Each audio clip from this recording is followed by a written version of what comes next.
The first flash of light that seared the morning sky over Hiroshima was a dawn of a new, terrifying age. It was a sun born of man, a star brought down to earth, and it burned with a fury that defied comprehension. For the citizens of Hiroshima, it was the end of the world. For the high command in Tokyo, it was the beginning of a frantic, desperate scramble for answers. What was this new weapon? What hell had the Americans unleashed? The initial reports were a chaotic mess of horrifying, almost unbelievable details. A single bomb, they said, had leveled a city. A city that had been a bustling hub of military and industrial activity was now a smoldering ruin, a ghost of its former self. In the subterranean bunkers and ornate meeting rooms of the Imperial General Headquarters, confusion reigned supreme. The first theories were grounded in the familiar. Perhaps it was a massive new type of conventional bomb, a cluster of hundreds of incendiaries dropped with terrifying precision. Senior officers, men who had built their careers on the calculus of traditional warfare, struggled to fit this event into their understanding of military technology. General Seizo Arisu, the head of Imperial Army Intelligence, was immediately tasked with leading the investigation. He dispatched a top scientist, Professor Yoshio Nishina, to the site. Nishina was Japan's leading nuclear physicist, a man who had studied under Niels Bohr and corresponded with Einstein. If anyone could understand this new terror, it was him. As Nishina's team flew over the apocalyptic landscape of Hiroshima, the grim reality began to dawn. The pattern of destruction was unlike anything they had ever seen. The utter obliteration at the epicenter, the strange, radiating circles of devastation, it pointed to a single monstrously powerful point of origin. This was not a conventional bombing raid. This was something new, something that science fiction writers had dreamed of, but no military strategist had truly prepared for. When Nishina's preliminary report landed on General Arisu's desk, its conclusion was chillingly simple. The bomb was atomic in nature. It was the physical manifestation of a theoretical concept that Japan's own scientists had deemed impossible to weaponize within the time frame of the war. The shockwave from this revelation rippled through the highest echelons of the Japanese government. The Manhattan Project. The name was unknown to them, but the reality of its success was now seared into the very earth of their homeland. Whispers that had been dismissed as Allied propaganda, intelligence fragments that had been filed away as fantastical, now re-emerged with terrifying clarity. The Americans had done it. They had harnessed the power of the atom. In Tokyo, the Supreme Council for the Direction of the War convened in an atmosphere thick with dread and disbelief. The military hardliners, men like War Minister Korekiya Anami, were initially defiant. Anami, a man who embodied the Bushido code of death before dishonor, refused to believe that one weapon could change the course of the war. He argued it was a one-off, a scientific fluke that the Americans could not possibly replicate in large numbers. Even if the Americans have one, they cannot have many more, he declared, his voice ringing with a conviction that was beginning to sound hollow even to his own ears. He argued for Ketsugo, the final apocalyptic defense of the home islands, believing that the spirit of the Japanese people could overcome American technology. Others in the room were not so sure. Navy Minister Mitsumasa Yonai and Foreign Minister Shigenori Togo felt the cold calculus of the situation shifting beneath their feet.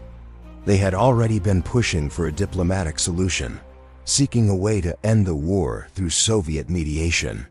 The bomb was a terrifying exclamation point on their arguments. How could they ask their people to fight to the last man against an enemy who could erase cities with a single blow? The debate was fierce, a clash of ideologies between the pragmatic and the fanatical.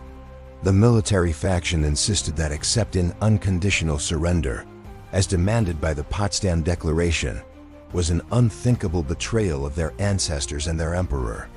They feared the dismantling of the imperial system and the prosecution of war leaders. For them, a national suicide was preferable to such a humiliation. Then, on August 9th, the nightmare repeated itself. News flashed into Tokyo that another city, Nagasaki, had been struck. Another flash of unnatural light, another mushroom cloud, another city turned to ash and ruin.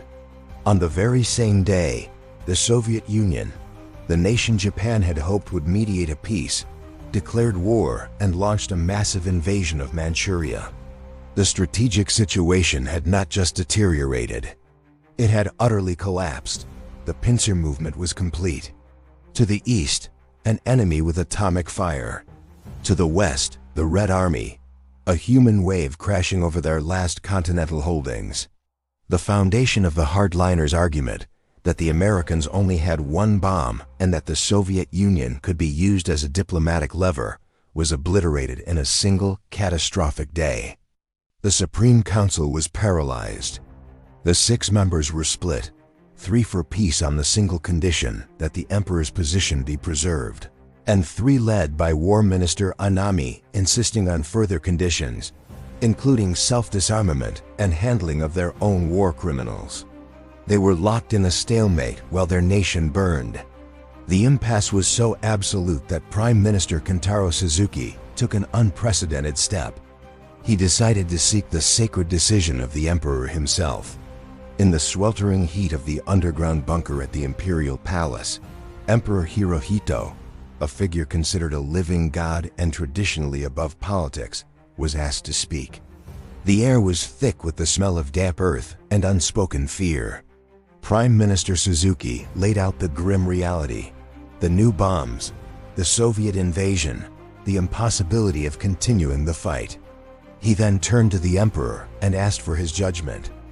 Breaking centuries of tradition, Emperor Hirohito spoke. His voice was quiet but firm. He acknowledged the bravery of his soldiers and the suffering of his people. He spoke of the new and most cruel bomb, whose power to destroy was incalculable, and the futility of continuing the struggle. Continuing the war can only mean destruction for the nation, he stated, his words cutting through the dogma of the hardliners.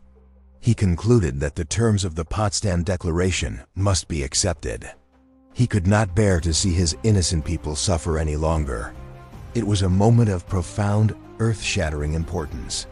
The voice of a god had commanded an end to the war. For men like Anami, it was a command that superseded even their own code of death before dishonor. Their loyalty to the emperor was absolute. If he commanded surrender, they would obey. Even with the emperor's decree, the path to peace was not smooth. A faction of young fanatical officers, refusing to accept the reality of defeat, attempted a coup d'etat on the night of August 14th. They sought to seize the imperial palace, find and destroy the recording of the emperor's surrender speech, and assassinate key government officials to force the war to continue. The plot, known as the Kyujo Incident, was a last violent spasm of the militarist fever that had gripped Japan for decades.